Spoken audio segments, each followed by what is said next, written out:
Gannavaram TDP కార్యాలయంపై దాడి కేసులో వల్లభనేని వంశీ ముందస్తు బెయిల్ పిటిషన్ దాఖలు చేశారు. ఇవాళ ఈ పిటిషన్ పై హైకోర్టు విచారణ జరపనుంది. అసెంబ్లీ ఎన్నికల్లో ఓడిపోయిన తర్వాత వల్లభనేని వంశీ విదేశాలకు వెళ్లిపోయారు. అమెరికాలో గ్రీన్ కార్డు కోసం కూడా అప్లై చేసినట్లు ప్రచారం జరుగుతోంది. ఇంతలో ఈ టీడీపీ కార్యాలయంపై దాడి కేసు ఆయన చుట్టుముట్టింది.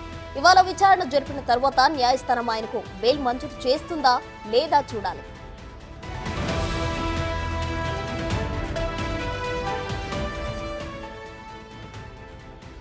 గన్నవరం టీడీపీ కార్యాలయంపై దాడి కేసులో వల్లభనేని వంశీ ముందస్తు బెయిల్ పిటిషన్ దాఖలు చేశారు. దీనికి సంబంధించి మరిన్ని వివరాలు మా ప్రతినిధి శివ ఫోన్ లైన్ లో అందించేందుకు సిద్ధంగా ఉన్నారు. శివ, చెప్పండి.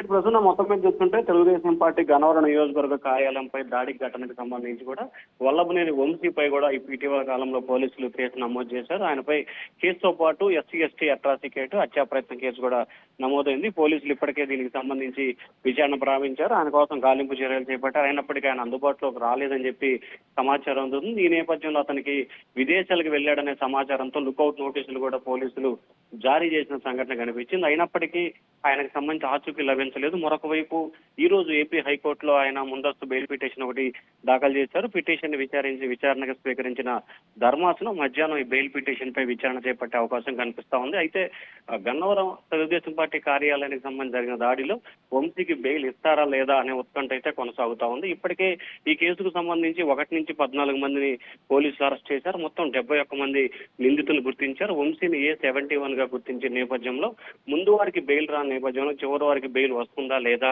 అనే ఉత్కంఠ అయితే కొనసాగుతా ఉంది ప్రస్తుతం. Right Shiva, thank you.